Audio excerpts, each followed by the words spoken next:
Bismillahirrahmanirrahim. Assalamualaikum warahmatullahi wabarakatuh. Alhamdulillah. Alhamdulillahirabbil alamin.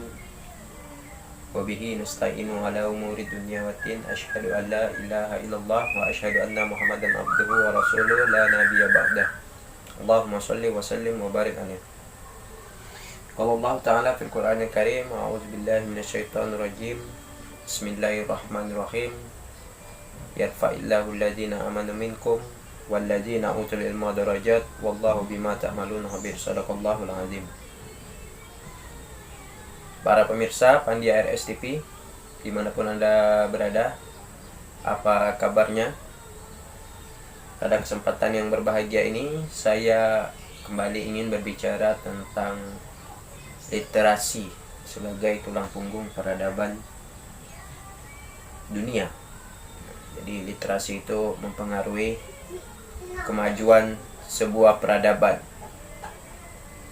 Nah, saya hari ini akan berbicara tentang para pejuang-pejuang literasi di daerah saya berasal, Kalimantan Barat, di mana di Kalimantan Barat ini khususnya di Pontianak itu banyak sekali melahirkan para penulis-penulis yang luar biasa dengan karya-karyanya. Oke, mungkin tak banyak yang tahu bahwa di Kalimantan Barat itu banyak melahirkan para penulis-penulis, sebab mungkin belum terekspos ke seluruh Indonesia, apalagi dunia, karena masih ruang lingkup lokal para penulis-penulis itu. Oke, di depan saya ini sudah ada tumpukan buku karya-karya penulis di Kalimantan Barat. Saya akan menyebutkan buku dan nama pengarangnya. Nah, yang pertama itu ada Rute. Ini karya dari Pai Jarod Sujarwo. Nah, Pai Jarod Sujarwo ini adalah seorang travel writer. Nah, mungkin dia adalah salah satu penulis Kalimantan Barat yang sudah cukup terkenal. Bahkan dari buku yang dia tulis, saya pernah baca itu bahwa buku yang dia tulis itu ada di perpustakaan di Belanda sana. Dia ini penulis yang sangat luar biasa, dan dia jugalah yang menginspirasi saya untuk menjadi seorang penulis sebenarnya. Nah, buku Rute ini menjelaskan tentang perjalanan, ya. Tidak hanya perjalanan secara fisik, tapi di buku ini menceritakan tentang perjalanan spiritual si penulis sendiri. Nah, jadi Pai Jarod Sujarwo atau Bang Pai ini menceritakan tentang perjalanan kehidupannya. Bisa dibilang dari yang awalnya abu-abu menuju kepada yang terang benderang. Ini juga bercerita tentang ideologi, agama, dan pastinya ini tentang perjalanan spiritual lah, tidak hanya perjalanan fisik saja, tapi perjalanan mental, perjalanan jiwa. Saya rasa kawan-kawan harus membaca buku ini. Kemudian masih dengan Bang Pai. Nah, ini buku Jaket Tebal, 8 cerita dan sketsa tentang Slovakia. Nah, jadi ini buku perjalanan. Bang Pai adalah seorang travel writer. Ini menceritakan tentang Belanda, Bulgaria, dan ini juga terdapat sketsa-sketsa lukisan oleh Jules MS. Buku yang juga sangat luar biasa menurut saya. Ini salah satu karya putra Kalimantan terbaik menurut saya. Kemudian ada buku Rumah Ajaib. Nah, Rumah Ajaib ini juga ditulis oleh teman saya, salah satu wartawan di surat kabar di Pontianak, yakni Pontianak Post. Nah, buku ini berjudul Rumah Ajaib, Merangkul yang Terpinggirkan. Jadi buku ini menceritakan tentang panti rehabilitasi bagi para pencandu narkoba. Nah, jadi teman saya Adong ini menulis tentang jasa dari panti rehabilitasi itu untuk merangkul orang-orang yang terpinggirkan, namun sebenarnya mereka harus kita rangkul. Buku ini juga sangat luar biasa. Ini ditulis oleh teman saya Adong ya, seorang wartawan. Saya juga dulunya wartawan di Pontianak Post, tapi sekarang tidak lagi. Bang Adong ini masih. Nah, kemudian ada Clandestine. Nah, ini antologi sajak atau puisi. Di sini ditulis oleh beberapa orang, yakni Herlina, Dewi Mustikasari, kemudian Adriana, Obi Samhudi, kemudian ada Kakanda Redi. Kakanda Redi ini adalah ketua dari Forum Penulis Barat Borneo. Nah, saya juga termasuk di dalam komunitas tersebut. Kemudian ada Shirley Fawadi. Nah, ini adalah kumpulan puisi dari penulis-penulis Kalimantan Barat. Kemudian juga ada Bayang-Bayang Tembang. Nah, Bayang-Bayang Tembang ini juga merupakan antologi puisi penulis Kalimantan Barat. Jadi ini juga ditulis oleh beberapa penulis di Kalimantan Barat. Ada Bang Pai juga menulis di sini. Nah, ini adalah salah satu bentuk apresiasi para penulis Kalimantan Barat dan salah satu cara untuk memajukan literasi. Nah, kemudian juga ada kumpulan puisi ini. Ini kumpulan puisi 2 bahasa. Ini terbitan baru, yakni penulisnya adalah Devita.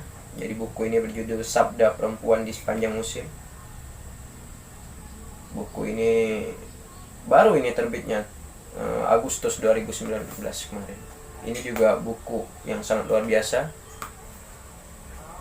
Antologi puisi ditulis dalam 2 bahasa, yakni bahasa Indonesia dan bahasa Ketapang.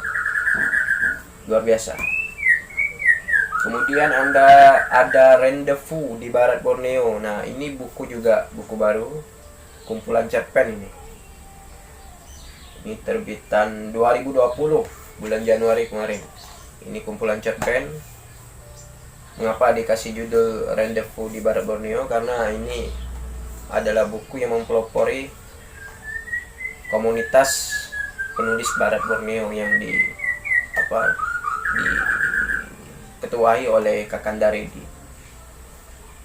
Nah, penulis di dalam antologi cerpen ini ada Dodi Guyon, kemudian Sela Rimang, kemudian Dewi Mustikasari, kemudian Kakanda Rendi, kemudian Wiwin Asri Ningrum, Ayang Syah, Amrin Zuraidi Rawansyah. Nah, ini penulis senior Kalimantan Barat nih, Bang Amrin. Saya senang sekali bisa berkenalan dan bertemu dengan beliau dan dapat memetik ilmu dari beliau. Kemudian Subur Maroha dan Saputra Ladimia Hasneni, kemudian ada Gunawan, kemudian ada Ryu, Gusti Eka, Rea Putri, dan Tri Hartati. Nah, mereka ini menulis kumpulan cerpen yang tergabung dalam buku Rendezvous di Barat Borneo. Rendezvous ini bahasa Prancis yang artinya pertemuan. Ini juga sangat luar biasa bukunya, sudah saya baca. Nah, kemudian ada buku Hijab Au Pair, A Note from Europe. Ini ditulis oleh Fania Fadila. Fania Fadila ini adalah teman saya kuliah, satu jurusan, satu kelas, satu fakultas. Nah, Fania ini juga penulis yang sangat luar biasa. Dia seorang travel writer. Dia menceritakan tentang perjalanan dia ketika di Eropa selama setahun. Dia tinggal di Belanda, di kota Zwolle, mengikuti program au pair. Nah, di buku ini ia menceritakan pengalamannya tentang berada di Eropa. Sangat luar biasa buku ini.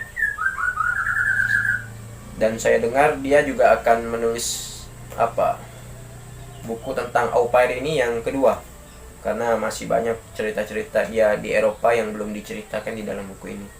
Saya harap buku keduanya segera rampung.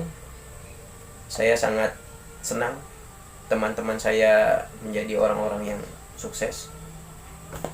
Dan buku yang terakhir tentunya buku saya sendiri, yakni Meniti Tangga Mahaba. Nah, buku ini adalah novel pertama saya, terinspirasi dari tokoh-tokoh sufi. Maka saya bilang saya sendiri mengklasifikasi novel ini adalah sebagai novel filsafat, kemudian novel agama juga, novel dakwah, pembangun jiwa. Kalau istilah Habibur Rahman dengan ayat-ayat cintanya itu adalah novel pembangun jiwa, maka saya mengatakan, tidak berlebihan saya mengatakan novel saya sendiri ini, karena tidak ada yang memuji, jadi saya memuji novel saya sendiri. Novel ini adalah pembangun jiwa juga sekaligus pembangun pikiran. Nah, karena ini juga novel filsafat menurut saya, novel romantis juga karena ada kisah cinta di dalamnya, kemudian ini juga novel dakwah seperti yang tadi saya bilang, karena banyak sekali unsur-unsur dakwah di dalamnya. Oke, itulah buku-buku karya penulis yang berada di Kalimantan. Jadi kita dapat lihat betapa seriusnya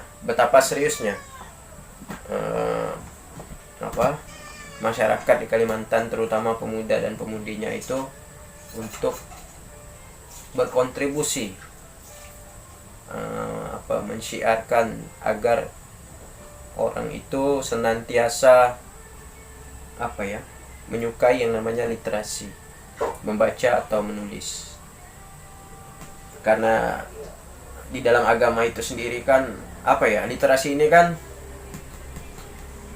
berpengaruh terhadap pengetahuan, ilmu pengetahuan. Nah, sementara di dalam agama sendiri itu orang yang memiliki ilmu itu akan diangkat derajatnya oleh Allah Subhanahu wa taala. Dan ada cerita juga, kalau tidak salah itu cerita dari Imam Al-Ghazali, bahwa ia mengatakan tidurnya orang yang alim itu lebih baik daripada sholatnya orang yang bodoh. Nah, orang yang alim bukanlah orang yang paling banyak beribadah, tapi orang yang memiliki ilmu pengetahuan. Seberapa banyak pun ibadah ia, kalau tidak diiringi dengan pengetahuan di dalamnya, maka itu tidak sia-sia, tapi saya rasa itu kurang, karena setan masih berani menggodanya. Sementara tidurnya orang yang alim, orang yang berilmu itu, setan malah takut, iblis malah takut. Nah, jadi mulai sekarang jangan takut, atau bolehlah kita memulai agar kita sering-sering membaca, agar konstruksi berpikir kita itu dibangun secara benar. Oke, saya rasa cukup sekian.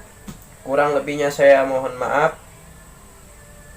Sebelum itu saya himbau kepada penonton Pandia RS TV atau yang belum mengklik tombol subscribe, maka saya harapkan atau saya minta bantu kepada saudara-saudara atau teman-teman yang berada di rumah untuk mengklik tombol subscribe, karena subscribe itu gratis. Kemudian like video ini, kemudian share, karena video ini bersifat ilmu pengetahuan tadi, dan menuntut ilmu itu wajib bagi setiap umat muslim. Kemudian komen agar channel ini hidup.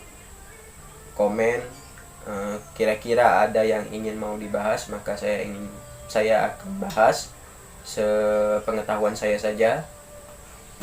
Oke, saya rasa cukup sekian. Kurang lebihnya saya mohon maaf. Wabillahi taufiq wal hidayah. Wassalamualaikum warahmatullahi wabarakatuh. Salam literasi.